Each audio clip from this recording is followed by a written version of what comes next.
आपकी दो सबसे कीमती चीजें जो आप लाइफ में खरीदते हैं वो होती है एक अपना घर और दूसरी होती है अपनी ज्वेलरी। आप मुझे तीसरी चीज बताइए जिसके ऊपर आप ज्वेलरी या प्रॉपर्टी से ज्यादा इन्वेस्ट कर सकते हो। नहीं ऐसा नहीं। तो बाकी सारी चीजें आपका लाइफस्टाइल होती है, लेकिन ये चीज ऐसी होती है जिसके ऊपर आप इन्वेस्ट करते हैं और ये सोच के करते हैं कि अगर ना करे नारायण कल को कोई 19-20 समय आता है तो मुझे ये बैकबोन की तरह सपोर्ट भी करे। चीज की एक्चुअल कीमत आपको तब पता नहीं लगती जब आप उसकी खरीदी करते हैं। चीज की एक्चुअल कीमत आपको तब पता लगती है जब आप उसको वापस करने या बिक्री करने के लिए जाते हैं। आज जो हम ज्वेलरी ले रहे हैं तो देखिए, बुरा वक्त जब भी आता है तो कोई डोरबेल बजा के तो आता नहीं। बिल्कुल। तो हमेशा ये देखा जाता था, ज्वेलरी से जुड़ा हुआ एक हमारे बड़े हमसे एक लाइन कहा करते थे, बड़ी क्लिकिंग लाइन है कि जेवर क्या होता है बेटा, नारी का श्रृंगार और पुरुष का आधार।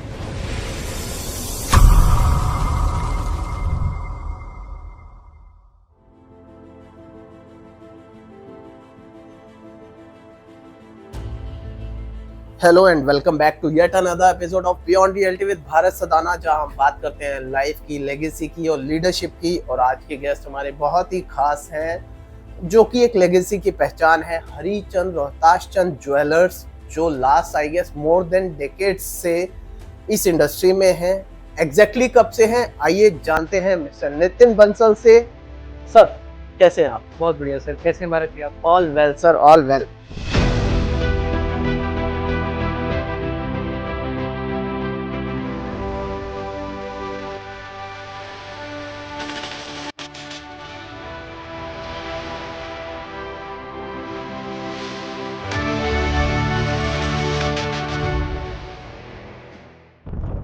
सर ये नाम बहुत सॉलिड है, हरिचंद रोहताश चंद ज्वेलर्स जी।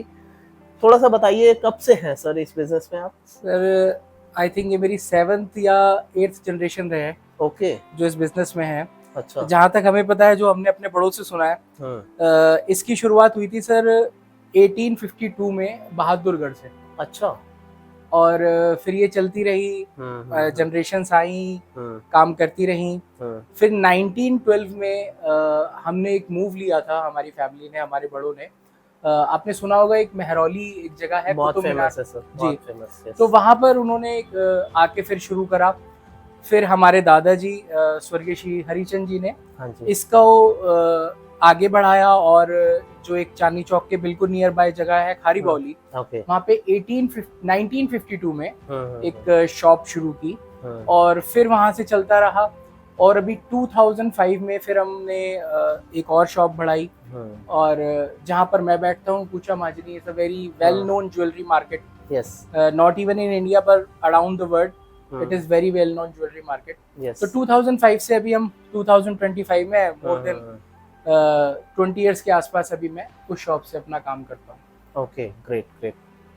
सो तो आपके दादाजी पिताजी का विजन क्या था जब उन्होंने एक्टिवली पार्टिसिपेट किया, और आपने कब से स्टार्ट किया इस बिजनेस में? सर एक्चुअली जहाँ तक सवाल है पुराने टाइम की, तो वहाँ पे ज्वेलरी से ज्यादा एक इस चीज पे भी देखा जाता था कि आज जो हम ज्वेलरी ले रहे हैं, तो देखिए, बुरा वक्त जब भी आता है तो कोई डोरबेल बजा के तो आता नहीं है। बिल्कुल सर। तो हमेशा ये देखा जाता था, ज्वेलरी से जुड़ा हुआ एक हमारे बड़े हमसे एक लाइन कहा करते थे, बड़ी क्लिकिंग लाइन है कि जेवर क्या होता है बेटा, नारी का श्रृंगार और पुरुष का आधार।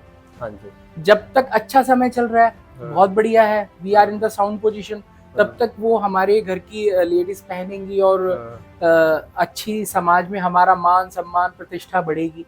और देखिए, कोई ऊंचा नीचा टाइम आता है तो वो ज्वेलरी आगे जाकर के हमें एक बैकबोन की तरह काम करती थी, एक फाइनेंशियल हमें सपोर्ट किया करती थी। तो शुरुआत में बहुत पहले अगर हम जाएं 25, 30, 50 साल पहले, तो इस क्राइटेरिया को रखा जाता था। जहां तक सवाल अब का है सर, अब तो एक ट्रेंड चलता है, एक फैशन चलता है और उसी फैशन का हिस्सा अब ज्वेलरी भी है। और विजन यही हुआ करता था कि लोगों को बेस्ट प्राइस के अंदर उनकी पसंद की चीज मुहैया कराना। और ज्यादा करके पहले इस तरह की इंडस्ट्री नहीं हुआ करती थी। पहले डिजाइन पसंद किया करते थे, फिर उनकी सारे हमारे ग्राफिक्स हुआ करते थे जो हाथ से लिखे जाते थे, फिर उस पे ज्वेलरी पे काम हुआ करता था, बनाया जाता था, प्रोसेस हुआ करता था। आज की तरह बहुत ज्यादा जल्दी चलने वाला काम नहीं था ये। एक पीस को बनने में कई बार तो महीनों लग जाया करते थे सेटिस्फैक्टरी रिजल्ट तक पहुंचने के लिए। ना तो आज की जैसे इतनी ज्यादा मशीनें थी, ना टेक्नोलॉजी थी, ना कंप्यूटर्स थे, तो इतना आसान नहीं हुआ करता था। और हम तो थैंकफुल होते हैं अपनी बड़ों के लिए कि उन्होंने इतने कम सुविधाओं के साथ में भी इतने अच्छे प्रोडक्ट्स बना करके लोगों को डिलीवर करे कि उन प्रोडक्ट्स की वजह से आज तक वो हमसे जुड़े हुए हैं। बिल्कुल, आज तक वो आकर के कहते हैं कि आपके बड़ों ने उस टाइम पे भी हमें इतना अच्छा प्रोडक्ट और इतनी अच्छी ज्वेलरी बना के दे रखी है जिसकी आज तक ना तो शाइन वीक होती है, और आज भी हम उसे पहने तो उसका एक फील आता है पहनने में, वो आउटडेटेड नहीं लगती, उसका एक फील आता है सर। ये था सर विजन, और आज का हमारा आज भी विजन वही है।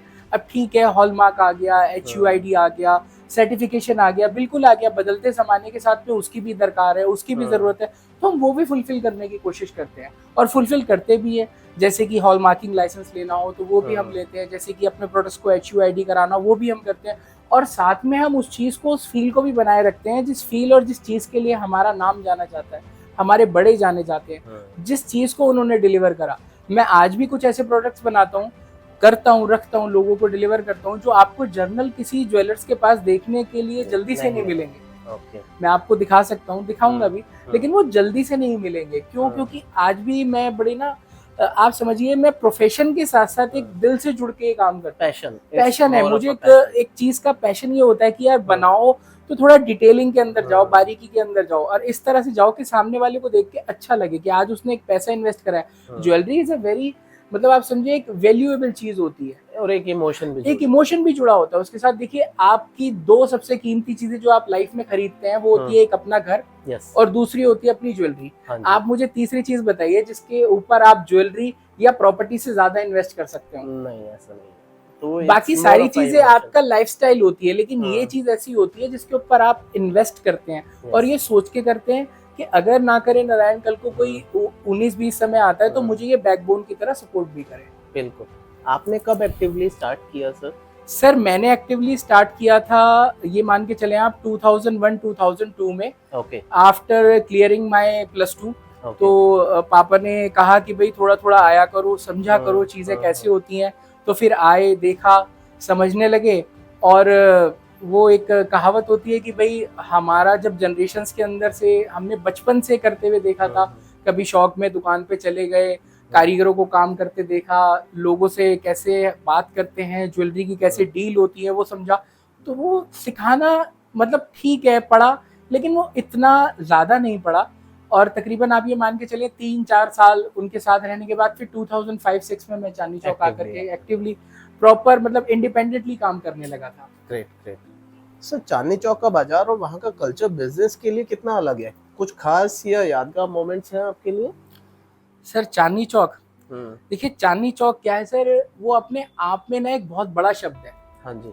वहाँ पे आप देखिए, खाने पीने से लेकर के, आपको कपड़ों से लेकर के, ज्वेलरी से लेकर के, मैं नहीं समझता शायद कोई ऐसी चीज होगी जो आपको वहाँ पे ना मिल सकती हो। शादी अधूरी है जब तक वहाँ एक विजिट ना हो।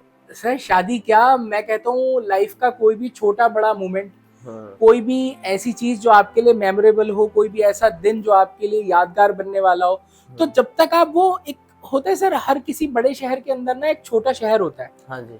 किसी भी बड़े शहर में उसकी खासियत ये होती है कि उसके अंदर एक छोटा शहर होता है। जैसे दिल्ली एक बड़ा शहर है, लेकिन आज भी जो उसकी वॉल सिटी है, जो पुरानी दिल्ली है, वो उसका छोटा शहर है। बिल्कुल। आप इस तरह से मान के चले कि एक पूरा इंसान है और उसके अंदर एक दिल धड़कता है, जो है वो तो ये किसी भी बड़े शहर का एक छोटा सा शहर होता है। और यादगार मोमेंट्स तो सर बहुत होते हैं, मतलब कितने हैं। हम अपने बड़ों के साथ जाया करते थे, घूमा करते थे, वहाँ रिक्शा में घूमना, वहाँ पे चलते फिरते, कोई भी खाने पीने की इतनी जगह हुआ करती थी, वेल नोन जगहें, घूमना फिरना, तो अनगिनत मोमेंट्स हैं जो यादगार हैं। बचपन की यादें बहुत जुड़ी हुई हैं वहाँ से। सर ज्वेलरी का बिजनेस ट्रस्ट पर चलता है, आप लोगों ने ये ट्रस्ट इतने सालों में कैसे बिल्ड किया? ये बड़ा अच्छा सवाल पूछा आपने। सर ज्वेलरी का बिजनेस चलता है ट्रस्ट पे। हाँ जी। अच्छा, होता क्या है भरत जी कि जब भी आप देखिए, चीज की एक्चुअल कीमत आपको कब पता लगती है? चीज की एक्चुअल कीमत आपको तब पता नहीं लगती जब आप उसकी खरीदी करते हैं। जब उसे चीज आप की बेचने एक्चुअल कीमत आपको तब पता लगती है जब आप उसको वापस करने या बिक्री करने के लिए जाते हैं। गए। यस। ठीक है जी।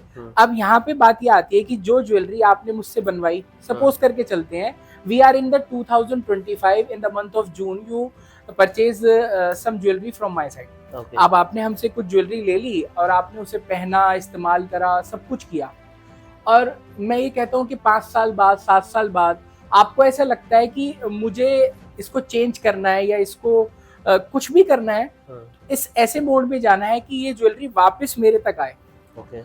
अगर वो गलत बनी हुई है या अगर मैंने उसके अंदर किसी भी प्रकार का कोई मिसलीड किया हुआ है आपको, तो वो जब मैं वापस लूंगा तो मैं वो कर नहीं पाऊंगा, हिचकिचाओगे, क्योंकि मुझे पता है कि मैंने उसमें गलत क्या किया हुआ है। और जब मैंने कुछ गलत किया हुआ ही नहीं है, जो था उसी के मैंने आपसे पैसे लिए और जो एक्चुअल के अंदर उसकी प्योरिटी थी वो मैंने आपको बता दी और उसी चीज पे मैं आपको बाय बैक कर रहा हूँ, तो फिर वो हिचकिचाहट रहेगी ही नहीं। और आपका ट्रस्ट जब डेवलप होता है जब मैं उस चीज को अपनी बताई गई टर्म्स पे आपसे वापस ले लेता हूँ। बिल्कुल सही है। आपका जो ट्रस्ट डेवलप होगा ना सर, वो उस टाइम पे कभी नहीं होगा जब आप खरीदेंगे। जब आप खरीदेंगे तो खरीदेंगे मेरे व्यवहार से। व्यापार की जो आत्मा होती है सर व्यवहार के अंदर होती है। बिल्कुल। व्यापार का जो सोल होता है वो मेरा बात करने का तरीका, आपको सामान दिखाने का तरीका, मेरे रेट कितने जायज हैं, मेरे काम करने का तरीका कैसा है, मेरी डिजाइनिंग कितनी बेटर है, ये सारी चीजें मैटर करती हैं। लेकिन आपका जो बेसिक, जो जिसे कहते हैं ना बेसिक विश्वास जब डेवलप होगा, जब आप उसे मुझे वापस करने आएंगे और मैं उन्हीं टर्म्स और उन्हीं बातों के साथ उसको बाय बैक करूंगा जो बातें मैंने आपसे कही थी, उस दिन आपका मेरे ऊपर विश्वास पूरा होता है। हाँ जी। और वो आपको आगे खरीदी करने के लिए भी प्रोत्साहित करता है, वो एनकरेज करता है, वो इम्प्रूवमेंट करता है। और यही सर जनरेशंस होती हैं। देखिए जनरेशंस, जो ज्वेलरी का काम हुआ करता था पहले भी और काफी हद तक आज भी, ये बहुत जल्दी चेंज नहीं करता। कोई भी जो परिवार होता है, कोई भी जो अच्छे फैमिली वाले लोग होते हैं, वो अपना ज्वेलर बहुत फ्रीक्वेंटली चेंज नहीं करते हैं। इट्स अ रिलायबिलिटी बिजनेस, ये पूरी तरह से भरोसे पे चलने वाला व्यापार है। तो इसको ऐसा नहीं है कि आज हमने इससे खरीदा, अगली शादी में उससे खरीदा, तीसरी शादी में उससे खरीदा। आप जिसके साथ जुड़ गए वो जुड़ गए, वो समझिए जनरेशंस के लिए जुड़ गए। फिर वो चलता रहता है सर, बशर्ते कि मेरा व्यवहार आपके प्रति ठीक हो, हमारा लेन देन साफ हो, तो चलता रहता है। बिल्कुल सही बात है सर। पहले और आज के कस्टमर में क्या मेजर डिफरेंस लगता है सर आपको? पहले और आज के कस्टमर में सर बहुत थोड़ा सा फर्क आया है। अब देखिए कैसे फर्क आया वो मैं आपको बताता हूँ। पहले ना सर लोगों के सामने जब हम कोई प्रोडक्ट रखते थे तो वो हमें देखते थे और हमारे प्रोडक्ट को देखते थे। पहले कीमत हुआ करती थी प्रोडक्ट्स की, हमारे कहने की, और हमारे से मेरा मतलब है चाहे वो मेरे भाई, चाहे वो हमारे सारे हम जैसा काम करने वाले बहुत बहुत बहुत लोग हैं, वो सब जुड़े हुए हैं। तो वो कस्टमर रिलाय करता था उन सब चीजों पे। लेकिन अब एक बहुत बड़ा मेजर डिफरेंस आया भरत जी, और वो आप क्या डिफरेंस आया है कि अब जो लोग रिलाय करते हैं ना वो करते हैं सर्टिफिकेशन पे। अच्छा। अब रिलायमेंट हो गई है लोगों को उस पे जो एक कागज में लिखा हुआ है कि भाई मैं आपको सपोज करके चले, मैं आपको ये डायमंड की रिंग पहने हुए हूँ, मैं आपको कहता हूँ कि भरत जी ये जो मैंने सॉलिटियर पहना हुआ है ये तकरीबन 1 कैरेट या 1.5 कैरेट का है और इसकी अनुमानित कीमत 4.5 लाख रुपए या 5 लाख रुपए या 6 लाख रुपए होती है। तो आपको ये तो रहेगा ठीक है, लेकिन व्हेन आप उस मोड में आएंगे कि ठीक है सर मैं ये खरीदना चाहता हूँ, तो आप मेरे से पूछेंगे सर मुझे ना इसका सर्टिफिकेशन चाहिए। ये एक मेजर डिफरेंस आया है। पहले भी, आज से समझिए 20-25 साल पहले भी सर्टिफिकेशन हुआ करता था। लोगों को हालांकि इस बात की जानकारी नहीं है, लेकिन आज से 20 साल पहले भी हॉल मार्किंग हुआ करती थी। अच्छा। पहले भी सर्टिफिकेशन हुआ करता था, चाहे वो हीरे का हो चाहे वो किसी कलर स्टोन का हो, सब कुछ हुआ करता था। लेकिन पहले इतनी ज्यादा लोगों को जानकारियां नहीं थी। और मैं लोगों की या कस्टमर्स की गलती भी इसलिए नहीं कह सकता क्योंकि देखिए बोलना नहीं चाहिए, लेकिन कुछ लोगों ने कुछ ऐसा भी किया जो काफी हद तक ठीक नहीं था। हम आए दिन सुनते रहते हैं सरकार को भी HUID या प्योरिटी या फिर BIS हॉलमार्किंग को लेकर के इसीलिए थोड़ा सा सख्त होना पड़ा, इसलिए थोड़ा सा आक्रामक होना पड़ा क्योंकि इस तरह की शिकायतें आती थी। और at the end of the day इससे होता कुछ नहीं है, इससे हम लोग कस्टमर्स का जो बिलीव होता है, जो उनका ट्रस्ट होता है, वो लूज कर देते हैं। हाँ जी। तो अगर वो हम लूज नहीं करेंगे और सारी चीजों को सिस्टमेटिक वे से चलाएंगे जैसा गवर्नमेंट भी चाहती है, जो हम फॉलो भी करते हैं, तो बस ये फर्क आया सर, और कोई मेजर डिफरेंस नहीं आया। सर क्या डिजिटल प्रेजेंस इंपॉर्टेंट हो गया है आजकल? आप ऑनलाइन भी सेल करते हैं या सिर्फ ऑफलाइन? सर डिजिटल प्रेजेंस की बात यह है, अब वो एक डिजिटल प्रेजेंस क्या हो गया सर, लोगों तक पहुंचने का एक जरिया हो गया। ठीक है, एक नॉर्मल आप लोगों तक कैसे रीच करते हैं उसका एक तरीका बन गया है। अब हम इसको इस तरह से समझते हैं कि आज से थोड़े समय पहले तक, जब तक इंस्टाग्राम, फेसबुक और यूट्यूब और इस तरह के मोबाइलों के साधन लोगों के पास नहीं थे या कम थे, तब रीच का जरिया क्या हुआ करता था कि भाई अच्छे से आप एडवर्टीजमेंट करें न्यूज़पेपर में या फिर टीवी में कमर्शियल्स डालें, तो इस तरह का हुआ करता था। अब उन चीज़ों की ये तो नहीं कहेंगे कि रीच कम हो गई है, पर हाँ लोकप्रियता कम हो गई है। अब लोकप्रियता शिफ्ट हो गई है उस एक डिवाइस पे जो हर वक्त आदमी के पास में उसके हाथ में है, वो कभी भी उसको स्क्रॉल कर सकता है, कभी भी देख सकता है। तो यहाँ पे सवाल आता है, ऑनलाइन की तरफ लोगों का रुझान बढ़ा है, एक बात। दूसरा सवाल आपका ये था कि क्या हम ऑनलाइन सेल करते हैं। सर अभी तक हम ऑनलाइन सेल में नहीं है, अभी तक हम ऑफलाइन मोड में ही है, और ऑफलाइन मोड में ही मतलब गौरी शंकर महाराज की बड़ी कृपा है, कोई ऐसी बात नहीं है। अच्छे हमारे पास लोग जुड़े हुए हैं, आज भी जुड़े हुए हैं, व्यवहार से जुड़े हुए हैं। जहाँ तक सवाल फ्यूचर्स का है, हाँ बहुत मन है इस तरह का काम करने का, इस तरह की चीज़ें, एक प्लेटफॉर्म डेवलप करने का जो ऑनलाइन जाकर के भी हमारे बिजनेस को आगे बढ़ाए और हमारे कस्टमर्स को घर बैठे उनके लिए एक मतलब समझिए कि ऑनलाइन बिजनेस क्या होता है कि आप अपने घर में बैठे हैं और उसी वक्त आप मेरी दुकान में भी बैठे हैं। बिल्कुल सही बात। आप दो जगहों पे एक साथ प्रेजेंस हैं। आप अपने घर के कंफर्ट में मेरी दुकान का स्टॉक देख रहे हैं और चीजें पसंद कर रहे हैं और खरीद रहे हैं। मन है बहुत करने का, लेकिन अभी तक हमने ऑनलाइन नहीं किया है। ओके। सब वेडिंग सीजन में किस टाइप के ज्वेलरी का सबसे ज्यादा क्रेज होता है आजकल, ट्रेडिशनल या फ्यूजन? ट्रेडिशनल या फ्यूजन? हाँ, आजकल क्या क्रेज चल रहा है? आजकल क्या क्रेज चल रहा है सर, अब देखिए आज भी जो वेडिंग सीजन होता है ना सर, तो उसके अंदर जो दो तरह की चीजें चलती हैं। पहली तो वो जो हमारे घर के बड़े होते हैं, जो हमारे घर के बुजुर्ग होते हैं, वो आज भी ये कहते हैं यार कि ऐसी चीजें लो बच्चों से, कि बच्चों ऐसी चीजें लो और ऐसी चीजें पसंद करो जिसके अंदर गोल्ड की मात्रा ज्यादा हो, जिसके अंदर आपकी प्योरिटी हमें अच्छी मिले, जिसके अंदर जो ऐसी चीज हो जो आपने आज ले ली और उसे आप 10 साल बाद निकाल के भी पहनोगे तो उसका फैशन आउट नहीं होना चाहिए, वो चीज आउटडेटेड नहीं लगनी चाहिए। जबकि जो एक्चुअल जिन लोगों की शादी होती है, जो यंग लोग होते हैं, जो यंग कपल होते हैं, उनका थोड़ा सा रुझान होता है थोड़ा मतलब फैशंस की तरफ, थोड़ा जो चल रहे हैं करंट ट्रेंड्स की तरफ। अब वही बात आ गई सर जो आपने पिछले सवाल में पूछा था कि ऑनलाइन, तो वो देखते तो सर ऑनलाइन है, और अधिकतर ऑनलाइन में हो क्या रहा है भरत जी के more than 70%, more than 60% jewellery जो दिखाई जाती है वो काफी हद तक ऑनलाइन में जो दिखाई जा रही है वो नेचुरल, जेन्युइन सब कुछ होती है, वो गोल्ड भी होता है, लेकिन एक बहुत बड़ी परसेंटेज ऐसी ज्वेलरी की है जो गोल्ड नहीं होता, जो आर्टिफिशियल होती है, दिखावा ज्यादा है। बस उनको ये करना होता है। फिर जो कपल्स होते हैं जिनकी शादी होती है, जो ब्राइड्स होती हैं, उनको लगता है भाई मेरे आउटफिट के साथ, मेरे लहंगे के साथ ज्वेलरी मैच होनी चाहिए। सर बहुत मुश्किल होता है इतनी वैल्यूएबल चीज को किसी लहंगे के साथ मैच कर देना। बिल्कुल सही बात। तो ये यहाँ पे दो चीजें एक साथ चलती हैं सर किसी भी ज्वेलरी के लिए जब शादियों का सीजन आता है। सर फैमिली बिजनेस में काम करना एक ब्लेसिंग भी होती है और एक चैलेंज भी। आपका एक्सपीरियंस क्या रहा है इन सालों में? सर मुझे तो आप ये मान के चलें कि ब्लेसिंग ज़्यादा महसूस होती है, क्योंकि देखिए आज आप मैं बताता हूँ, अगर आज मैं सपोज करके चले हमारा कपड़े के व्यापार का कोई बैकग्राउंड नहीं रहा, हमारा फैमिली का बैकग्राउंड नहीं रहा कपड़े के व्यापार का, तो ना तो मेरे पास उसकी समझ है, ना तो मेरे पास उसके ग्राहक हैं, और ना ही मुझे उसके सोर्सिंग का पता है कि मैं कहाँ से उस चीज को सोर्स कर सकता हूँ। तो ये तीनों चीज चाहिए होती है किसी भी एक व्यापार को रन करने के लिए। आप छोटे से छोटे और बड़े से बड़े स्तर पे चले गए, तो यहाँ पे हमें ब्लेसिंग क्या मिलती है, हमें ग्राहक वो मिल जाते हैं जो हमारे पास चले आ रहे हैं, जिनका विश्वास, जिनका ट्रस्ट हमने ऑलरेडी हमारे बड़ों ने बना रखा है।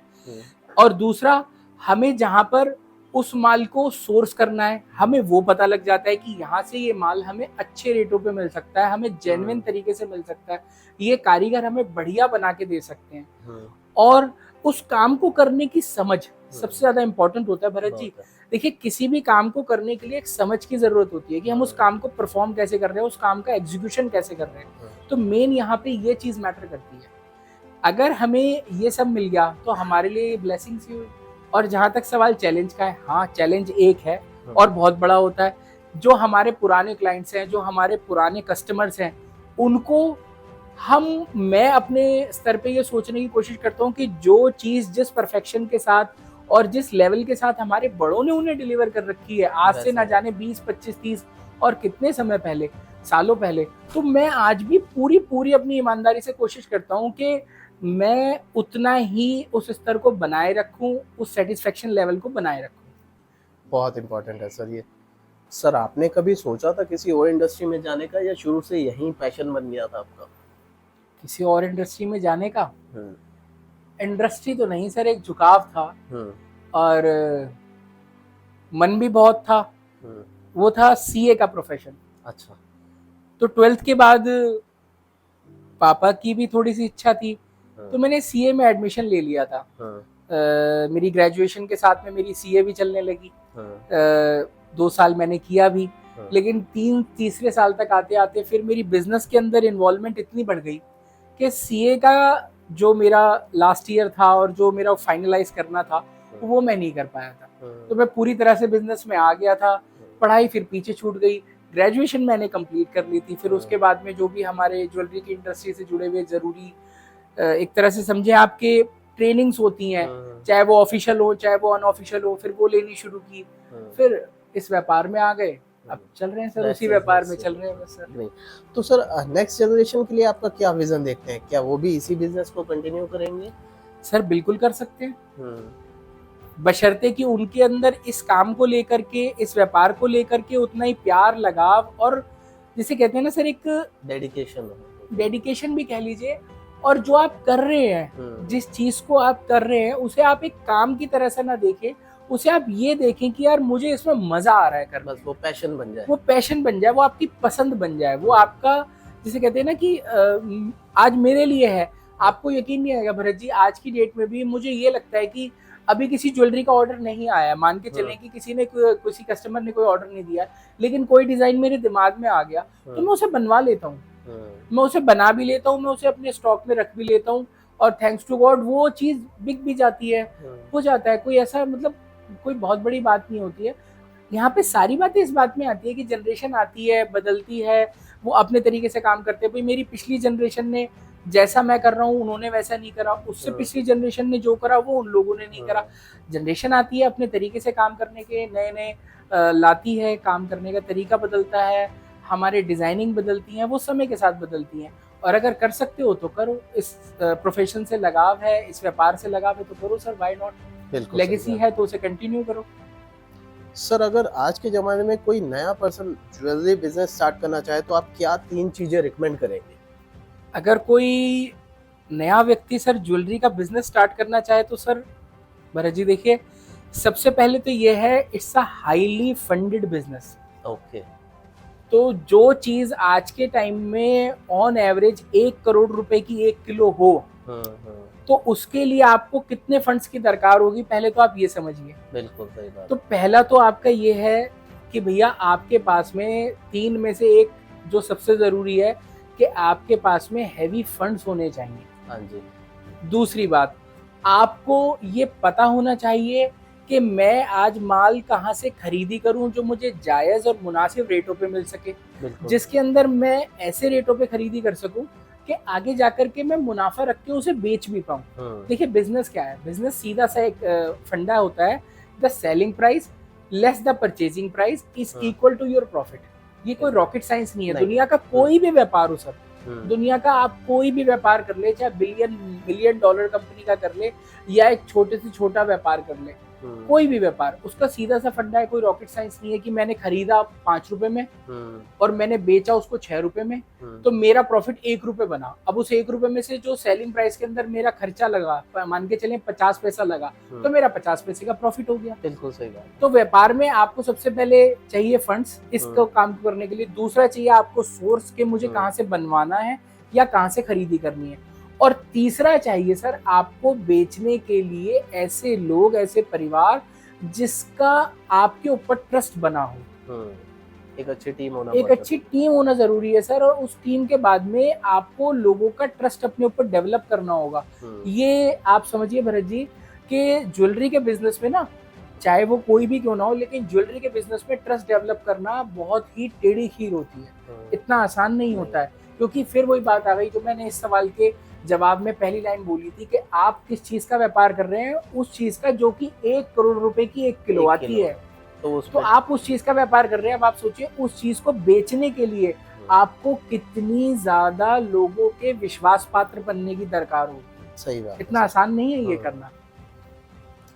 सर आपका बिजनेस बहुत प्राइम लोकेशन पर है, चांदनी चौक में। रियल एस्टेट का वैल्यू यहाँ कितना इंपॉर्टेंट हो जाता है बिजनेस के लिए?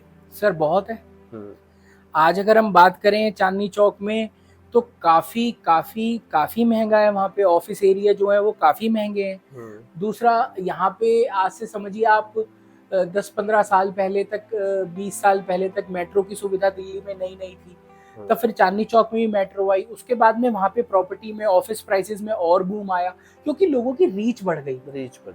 लोग वहां तक आसानी से पहुंचने लगे, वहां तक लोग आने लगे। पहले क्या था, थोड़ा रश का एरिया होता था। रश का एरिया आज भी है, लेकिन फिर भी थैंक्स टू मेट्रो आप वहां पे पहुंच सकते हैं, आप वहां पे जा सकते हैं। वहां पे कनेक्टिविटी आपकी बहुत स्ट्रांग हो गई है।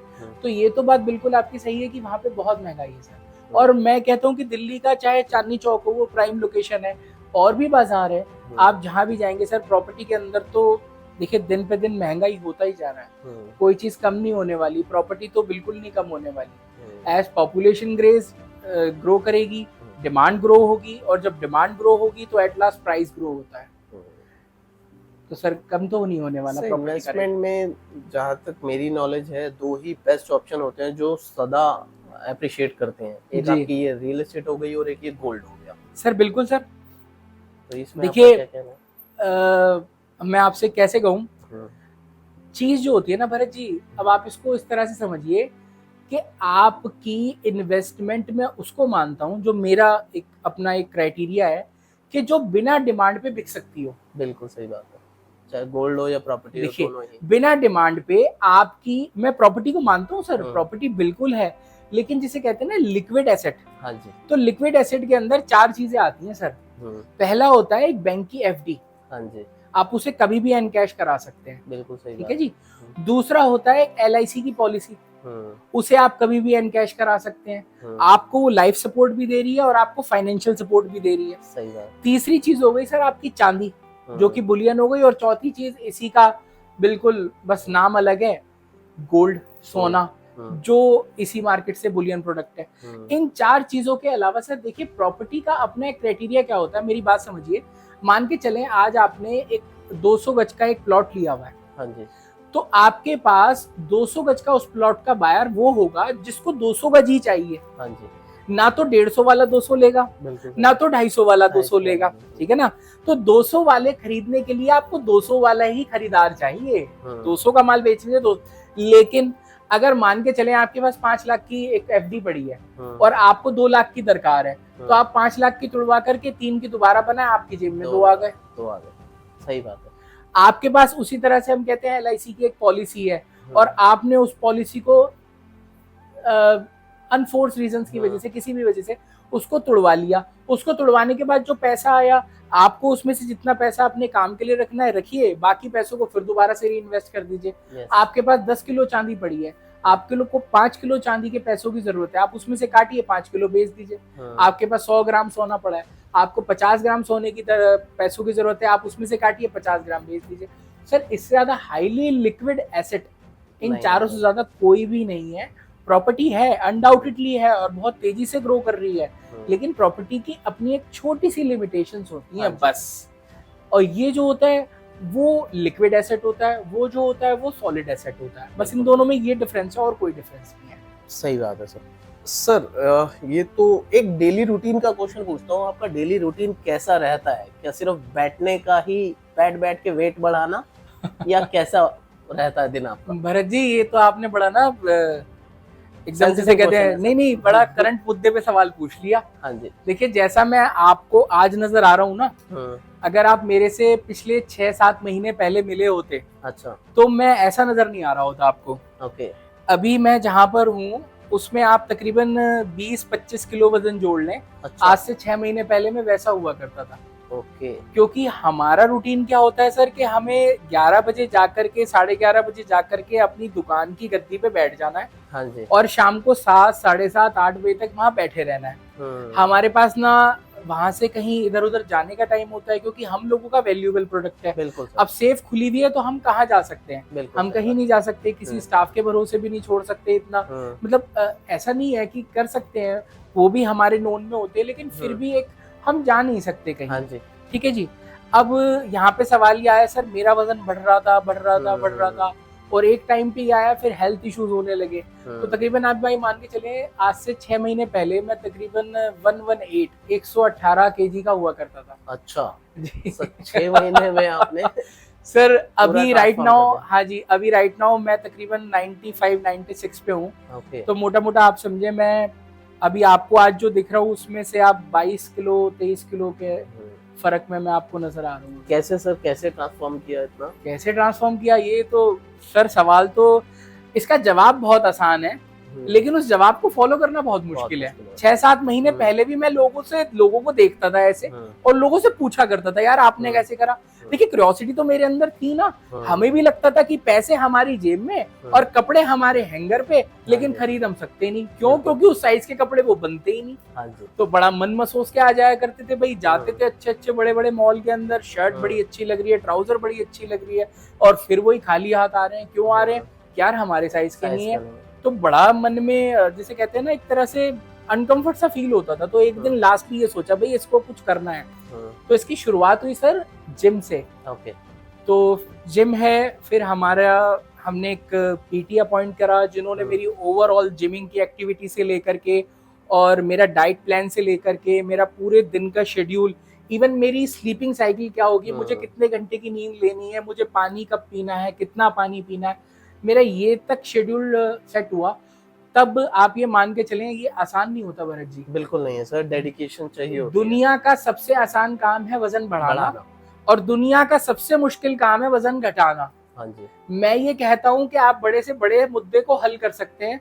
आज सुबह मैं पढ़ रहा था कि ट्रम्प और इलॉन मस्क के अंदर भी कुछ समझौते की बातचीत आ रही है, लेकिन अगर मैं आज कहूँ कि वजन घटाने का गोल अचीव करना है तो वो आसान नहीं है। लेकिन जब आप इस अचीवमेंट को पा लेते हैं, जब आप इस अचीवमेंट के पास जाने लगते हैं, तो जो लोग आपसे पूछते हैं, जो लोग आपको जानते हैं, जो लोग आपसे 2-3-4 महीने बाद मिल रहे हैं, और जब उनका एक एक्सप्रेशन आता है यार क्या हो गया, आपने क्या किया, वो सर आपका रियल बूस्ट होता है और वो आपको एक्टिवेट और रिचार्ज कर देता है उससे आगे की जर्नी के लिए कि मैंने इतना फिट हो गया हूँ, अब मुझे इससे और फिट होने की गुंजाइश बनती है। तो वो सर एक मेन रीजन ये होता है। हमारे साथ क्या, सारे बिजनेसमैन के साथ सबसे बड़ा यही है। आप पुरानी दिल्ली आए या दिल्ली या बाजार, या मैं कहता हूँ कि आप दुनिया में कहीं भी चले जाएं, जो भी आपको दुकानदार मिलेंगे सबके टमीटक मिलेंगे, इसलिए कि वो कहीं नहीं जा सकते। 7, 8, 9, 10 घंटे उन्हें एक जगह गद्दी पे बैठने का काम होता है। बेसिक ये रीजन है सर। ठीक है, वापस आते हैं अपने मुद्दे पर। गोल्ड के रेट्स बढ़ते घटते रहते हैं, क्या आपके रिलेटिव्स फ्रेंड्स हर बार आपसे रेट्स पूछते रहते हैं?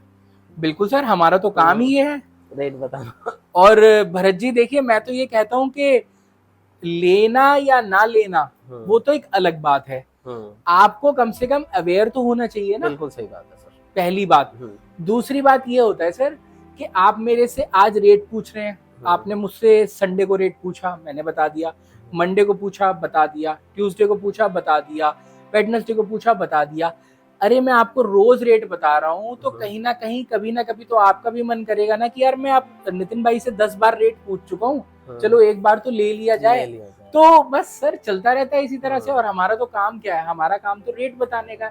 सुबह से शाम तक हमारे पास फोन आते हैं कि सोने की खरीद किस भाव में होगी, सोने की बिकवाली किस भाव में होगी, चांदी की किस भाव में होगी, जेवर क्या है, नई नई चीजें आ रही हैं सर, डायमंड्स हैं, डायमंड के रेट पूछते रहते हैं, रैप बदलती रहती है काम करने का, जो भी उसका क्राइटेरिया सर हम तो भाव बताने के लिए है। आप हमसे पूछे या कोई भी हमसे पूछे, हम तो सबको बताते हैं, कोई ऐसा नहीं है। रेट बढ़ते घटते रहते हैं, वो सब इंटरनेशनल मार्केट पे डिपेंड करता है, डॉलर के एक्सचेंज रेट पे डिपेंड करता है, मांग और आपूर्ति, डिमांड और सप्लाई का बेसिक रीजन होता है जो इस पे डिपेंड करता है पूरे गोल्ड का रेट, सिल्वर का रेट। Okay, great great. आपके ख्याल से ज्वेलरी एक इन्वेस्टमेंट है या सिर्फ लग्जरी? ज्वेलरी इन्वेस्टमेंट है या लग्जरी? देखिए दोनों चीजें हैं सर। जहां तक सवाल आता है इन्वेस्टमेंट, तो वही हम हमारे इस बातचीत की बिल्कुल शुरुआत में मैंने कहा था, जो हमारे बड़े कहते थे, नारी का श्रृंगार पुरुष का आधार। तो इन्वेस्टमेंट तो इसलिए है कि अगर कल को कोई 19-20 समय आता है तो आप उसे सेल आउट करके आप अपना फाइनेंशियल सपोर्ट अचीव कर सकते हैं, आप अपनी बैकबोन बना सकते हैं उसको। और लग्जरी इसलिए क्योंकि सर वही बात आ गई कि इतना महंगा प्रोडक्ट, लाख मतलब 1 करोड़ रुपए का, 1 लाख रुपए वाला प्रोडक्ट आप खरीदने जा रहे हो। मैं मानता हूँ कि वो आप 10 ग्राम खरीद रहे हो, लेकिन 10 ग्राम के लिए भी तो आप लाख रुपए चुका रहे हो ना सर। तो वो एक महंगा प्रोडक्ट है। तो लग्जरी वो अपने प्राइस की वजह से है। लग्जरी इसलिए नहीं है कि भाई वो लग्जरी बन गया, लग्जरी अपने प्राइस की वजह से है। बाकी ज्वेलरी का चलन तो हजारों सालों से इस दुनिया के अंदर चल रहा है, चाहे वो दुनिया का कोई भी क्यों ना हो।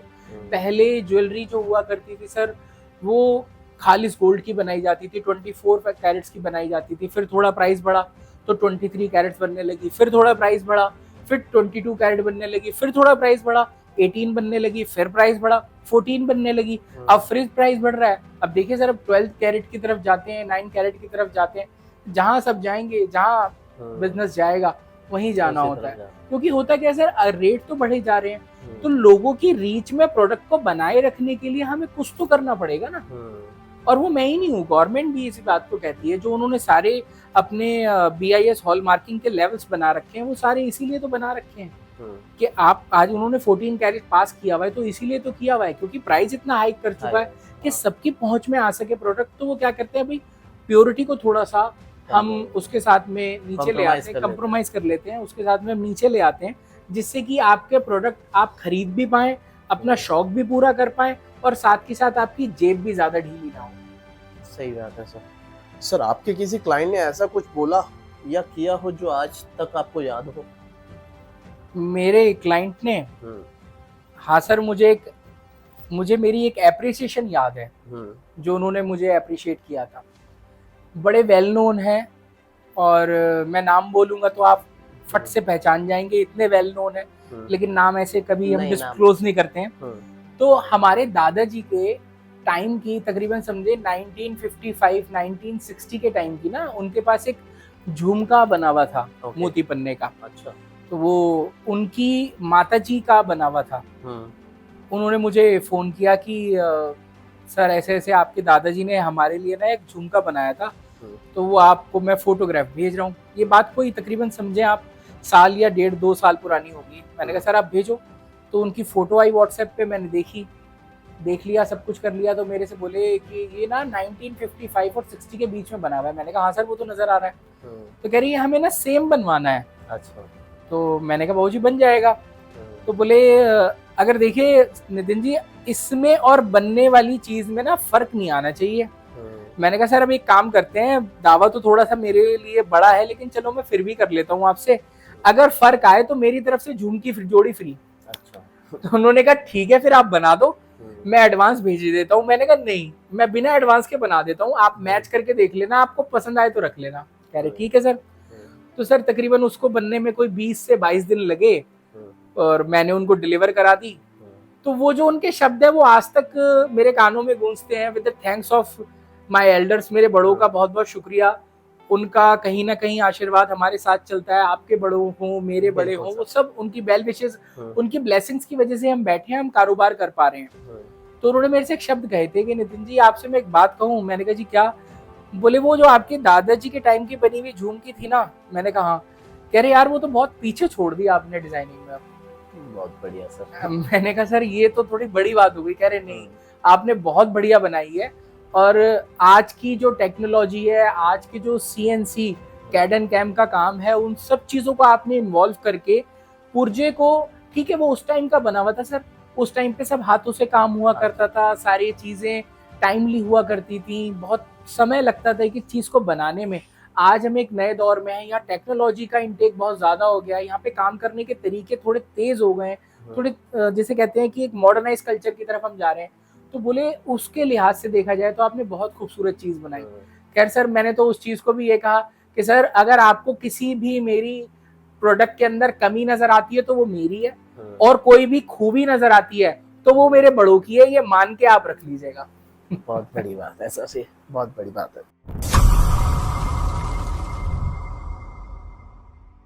सर। हमारा एक सेगमेंट है आस्क द एक्सपर्ट। इसमें याचना सलूजा जी का एक क्वेश्चन है कि हमने इस लाइफ में नोटबंदी भी देख ली, कोविड भी देख लिया, प्री कोविड और पोस्ट कोविड में क्या कोई चेंज आया है आपके बिजनेस में या इमोशंस में? क्योंकि मैंने रियल एस्टेट से हूं मैं, तो मैंने वहां तो देखा है कि बहुत एक्सट्रीम चेंज आया है लोगों के इमोशंस में।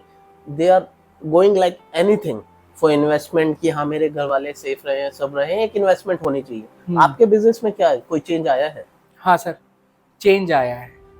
जहां तक सवाल नोटबंदी का कह लें, प्री कोविड कह लें, पोस्ट कोविड कह लें, ये एक सारे दौर ऐसे थे जिसके अंदर व्यापार में बहुत चेंज आया है।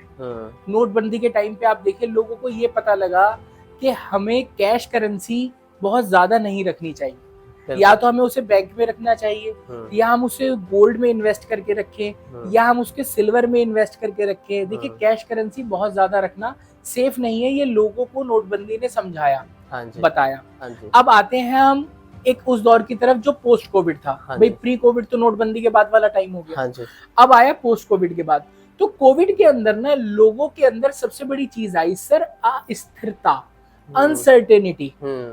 और वो अनसर्टेनिटी किसके लिए थी? वो अनसर्टेनिटी थी हमारी सबसे कीमती चीज, हमारी जिंदगी के लिए, हमारी लाइफ के लिए। वो अनसर्टेनिटी उसकी तरफ थी। फिर लोगों ने ये समझा कि एक जो होता है सर, आप समझिए किसी भी फैमिली के अंदर ना सबसे ज्यादा महत्वपूर्ण व्यक्ति होता है उसका ब्रेड अर्नर, रोटी कमाने वाला। ना करे नारायण, अगर किसी भी परिवार के ब्रेड अर्नर को कुछ हो जाता है, हालांकि कोविड के अंदर ऐसे बहुत से लोग थे, भाई ये कह सकते हैं कि अब बात करें ना करें उस बारे में, लेकिन बहुत से लोगों का नुकसान हुआ, बहुत से परिवारों का नुकसान हुआ।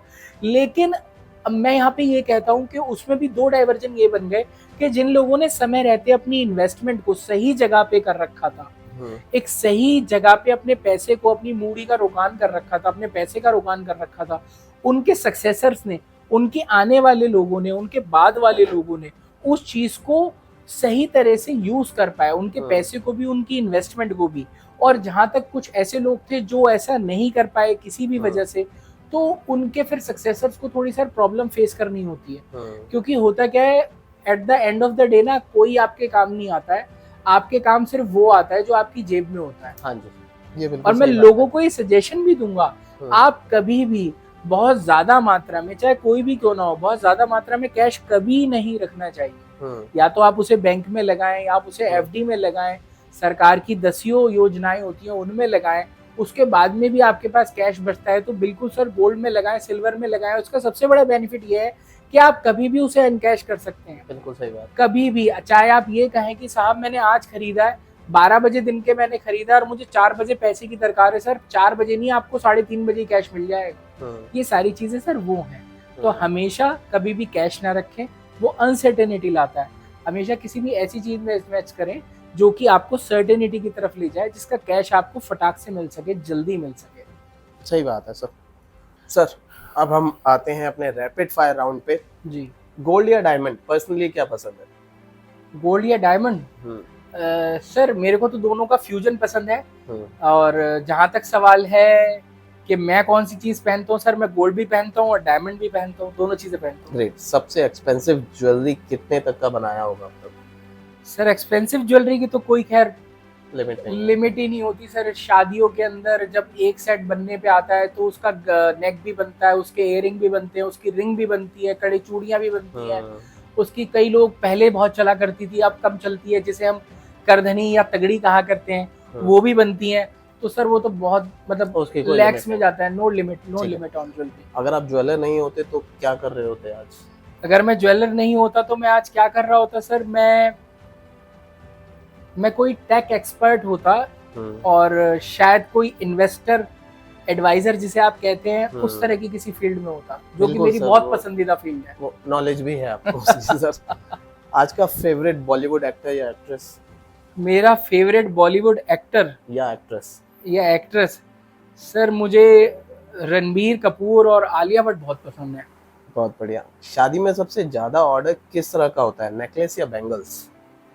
सर शादी में सबसे ज्यादा ऑर्डर्स होते हैं नेकलेस, बैंगल्स, और एक बहुत ही जरूरी चीज होती है, पता नहीं आपका ध्यान जाता है या नहीं जाता, मांग टीका। अच्छा। वो एक एसेंशियल है शादी के लिए। नेकलेस, बैंगल्स आप कभी भी किसी भी ओकेजन पे बनवा सकते हैं, कर सकते हैं।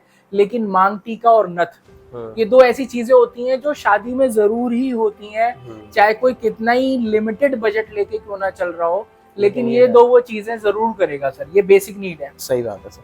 देसी दुल्हन या मॉडर्न ब्राइड, ज्वेलरी का टेस्ट किसका बेटर होता है आजकल? सर आजकल तो सर देसी कोई रहा नहीं ना। वो कैसे नहीं रहा भरत जी, कि अब तो आप समझें कि गांव भी हमारे गांव नहीं रहे, गांव भी मॉडर्न हो गए।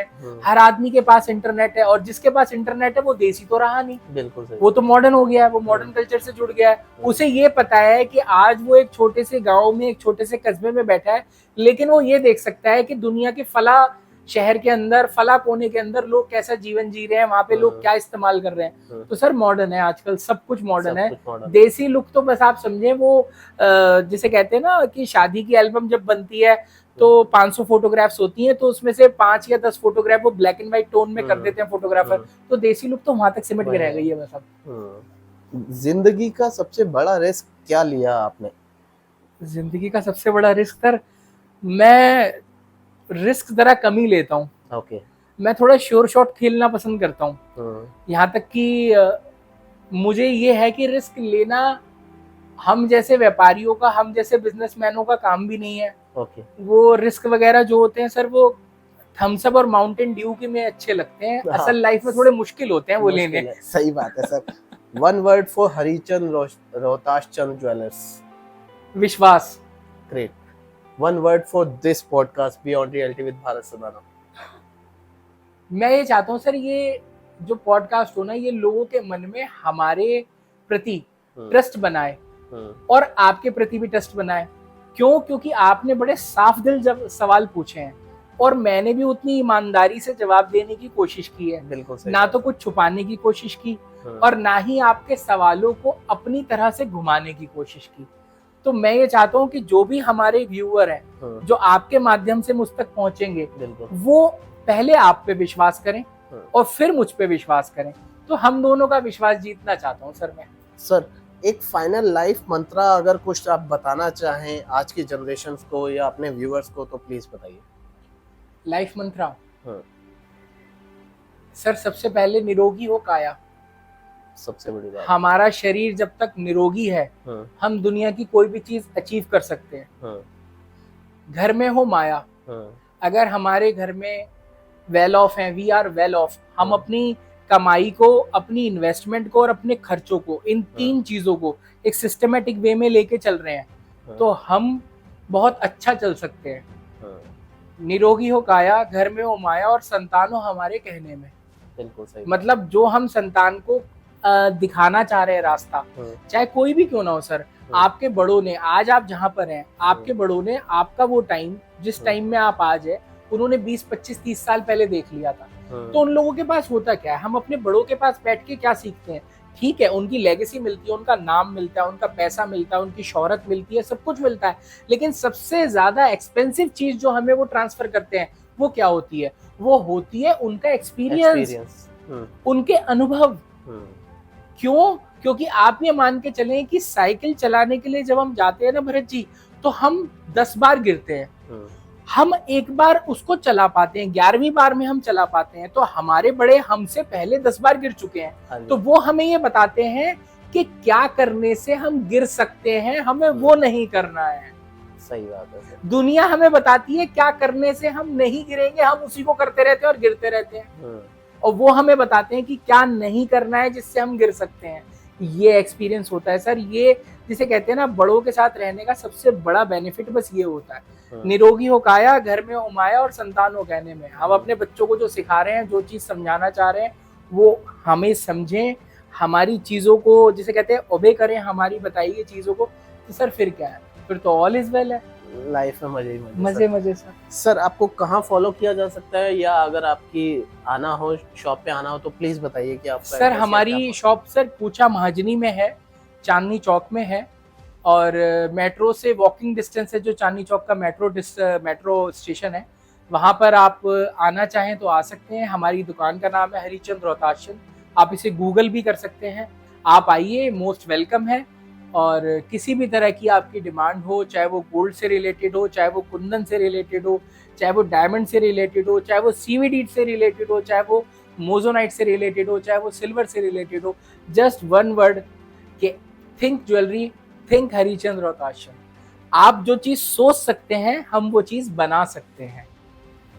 तो ये एक बहुत ही इंस्पायरिंग एपिसोड रहा, जहां बेबाक तरीके से नितिन बंसल जी ने अपनी बात भी रखी, हमें बताया, और सही मायने में एक लेगेसी है हरिचंद रोहतासचंद ज्वेलर्स की। बहुत ही फेमस नाम। आप आइए, देखिए, खुद जानिए। जैसे कि सर ने कहा कि जो आप सोच सकते हैं वो हम बना सकते हैं। तो मार्क माय वर्ड्स, जो उन्होंने बोला वो फैक्ट है। मिलते हैं बहुत जल्दी अपने एक और गेस्ट के साथ। फॉलो जरूर कीजिए। Till then take care, bye. नमस्कार।